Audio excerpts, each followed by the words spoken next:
格斗冠军竟被扫地攻泼冷水，而且对方还是残废的瘸子。可财主却一眼认出对方竟是前格斗之王博伊卡。典狱长并不知情，格斗冠军也被蒙在鼓里。狱警们正要押走博伊卡，财主却向典狱长求情，不如就让这个瘸子打一场吧。于是典狱长给了博伊卡一次机会。当博伊卡脱下衣服，竟展现出非比寻常的格斗体格。博伊卡在10年前的比赛中被世界拳击冠军折断了一条腿，为了重新站上擂台，博伊卡在这10年间每天12小时在厕所拖地，但却在背地里偷偷修炼自己的废腿。起初他连站都站不稳，但在刻苦的训练下，博伊卡的腿渐渐恢复了力量。见时机成熟，他削去自己的长发，然后泼了冠军一桶冷水，并公开要挑战他。冠军已经迫不及待要杀了博伊卡，观众们也等着看博伊卡的笑话。虽然博伊卡很久没上过擂台，但几下闪躲就让冠军意识到事情并不简单。博伊卡也不想和他纠缠，一套组合拳就将对方打得神志不清，然后凌空一脚将对方踹下一台。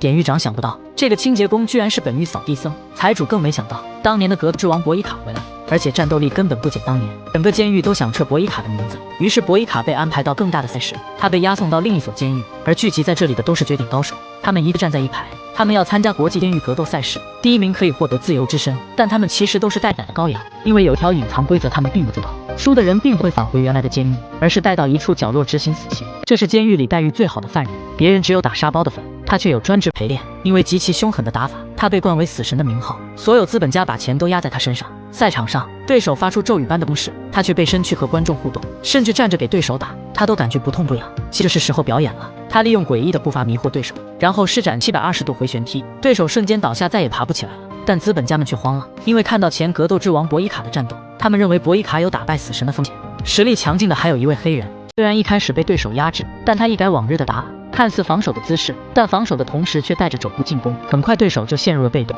黑人一记重拳将其打倒。而这些战败的拳手会有什么下场？合同上明明写着会遣回自己的国家，但却被带到一处角落，全部执行枪决。为了削弱其他拳手，典狱长安排他们去做苦力，而死神却在一旁吹风乘凉。为了引起注意，博伊卡和黑人故意打了起来。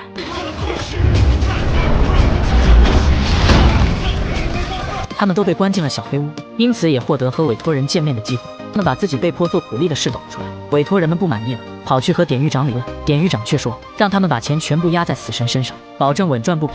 其余选手他们会私下进行削弱和打压，他们只能天天来工地累死累活，甚至只能吃一些黏糊糊的东西。训练时间也变成了每天1小时。看到两人不仅没有失去斗志，典狱长打起了坏心思。他们被剥夺吃早饭的权利，一大早就被押去做苦力，但他们并没有屈服，反而把苦力当成了训练。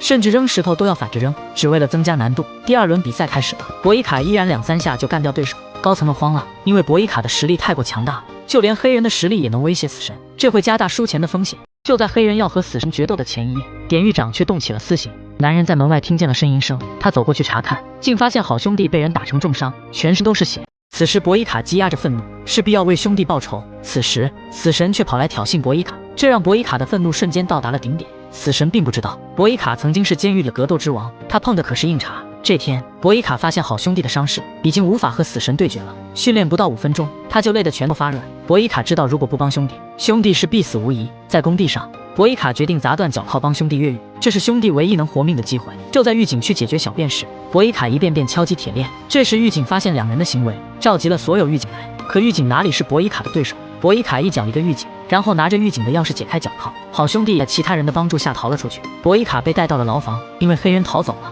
所以他还不能死。博伊卡将直接和死神争夺冠军，但他的委托人却临时改变主意，将钱全部都压在死神身上，并扬言你是不可能打败死神的，因为你只是个瘸子。博伊卡愤怒了，他一定会打败死神，让你们的钱全部赔光。比赛当天，全世界的焦点都在两人身上。博伊卡状态全满，上来就发起狂风暴雨的攻势，但总是被死神巧妙躲过。两人攻防一体的战斗，暂时分不清谁高谁低。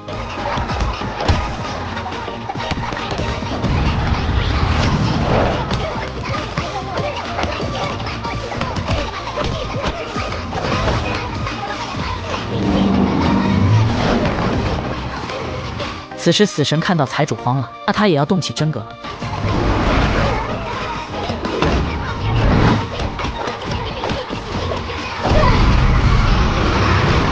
此时博伊卡已经神志不清，他深知处境非常危险，接着发出更强大的攻势。